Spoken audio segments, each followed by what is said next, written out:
Hello साथीहरू नमस्ते। कोइनो TV हेरेर बस्नुहुने तपाईँ सम्पूर्णलाई धेरै माया सम्झना। यो चिसो चिसो मौसम अनि न्यानो न्यानो माया तपाईँहरूलाई ट्रकेर चाहे यो हराभरा होइन प्रकृतिमय वातावरण वाउ जे रोप्यो त्यही फलिदिने हावापानी कहाँ छ भन्दा एउटा नेपालमा होइन त। त्यस्तो ठाउँमा हामी जन्मिएका छौँ जहाँ प्रकृतिले हामीलाई 1% पनि ठगेको छैन क्या। हेर्नु न बबाल छ जताकतै हरियाली। यो सुन्दर दृश्य तपाईँको लागि एउटै चिजले चाहिँ हामीलाई ठगिरहेको छ, त्यो हो गतिलो नेता देशमा छैन। हेरौँ त्यो पनि एक दिन अवश्य सफल हुन्छ। धेरै त्यस्ता युवाहरू जागिसकेका छन्। बिस्तारै बिस्तारै नेपालले यो समस्याबाट पनि पार लाग्नेछ भनेर चाहे आज चाहिँ तपाईँलाई म एउटा विशेष टपिकमा कुरा गर्न गइरहेको छु साथीहरू। मलाई पनि थाहा थिएन है यो बारेमा चाहिँ विभिन्न मिडियाहरूमा चाहिँ सुन्दै आएको थिएँ होइन। तर यसको बारेमा मलाई फाइनली जान्न मन लाग्यो अनि मैले गुगलमा गएर सर्च गरेँ अनि मलाई थाहा भयो त्यस्तो जहाँ ठाउँ युट्युबले भरिएको गाउँ सहर जताततै युट्युबले नै कमाएर खाने एउटा प्लेटफर्म बनिदिएको ठाउँ, त्यस्तो देशको बारेमा आज म तपाईँलाई कुरा गर्न गइरहेको छु जहाँको घर घरमा क्या सिल्भर भर्जनहरू गोल्ड भर्जनहरू चाहिँ भित्तामा टाँसिएका हुन्छन्। त्यस्तो देश छ,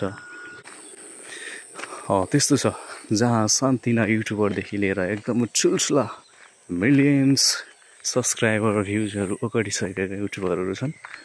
प्रत्येकको घर घरमा कन्टेन्ट क्रिएटरहरू छन्, रिल्सहरू छन्, रिल्स बनाउने मान्छेहरू छन् क्या। प्रत्येकको कमाइ नै त्यही छ होइन। एउटा घरमा 4 जना फ्यामिली छन् भने त्यहाँबाट एउटा युट्युबर छ क्या। त्यस्तो एउटा ठाउँ छ जहाँ हामी पनि किन गर्न नसक्ने, हामीले पनि किन नखोज्ने त अवसर भन्ने विषयमा हो। आउनुहोस् तपाईँहरू पनि हामी होइन अरूको भिडियो मात्र नहेरौँ, युट्युब च्यानल खोलौँ, भिडियो बनाउँ हालौँ। सबैलाई मेरो सुझाव छ। मैले भन्दै गरेको देश चाहिँ पाकिस्तान होइन। पाकिस्तानको गल्ली गल्लीहरूमा चोकहरूमा युट्युबरहरू भेटिन्छन्, कन्टेन्ट क्रिएटरहरू भेटिन्छन् होइन, रिल्सहरू बनाउने मान्छेहरू चाहिँ भेटिन्छ क्या त्यहाँ। त्यस्तो छ। तपाईँ पनि विश्वास लाग्दैन भने यसो गुगलमा गएर सर्च गर्न सक्नुहुन्छ होइन। अहिले चाहिँ कमाउने एउटा हुन्छ नि परिवार पाल्ने साधनै युट्युब बनाइसकेका छन् पाकिस्तानका जनताहरूले। त्यही भन्न चाहे तपाईँहरू पनि होइन युट्युबमा जोडिन चाहनुहुन्छ भने आउनु सँगसँगै हातेमालो गरेर अगाडि बढौँ, भिडियो बनाऊ हालौँ। अरूको भिडियो मात्रै हेरेर टाइम बर्बाद नगरौँ, आफू पनि थोरै टाइमलाई यतातिर लगानी गरौँ होइन। आज नहोला भोलि नहोला पर्सि सक्सेस भइन्छ भन्ने विचारले अगाडि बढौँ भन्न चाहे। यतिखेर चाहिँ म यो मकैबारी तपाईँहरूलाई देखाइदिइरहँदाखेरि होइन निस्किनुहोस् न बिहान यो रमणीय वातावरणमा बबाल हावा चिसो हावा तपाईँको लागि।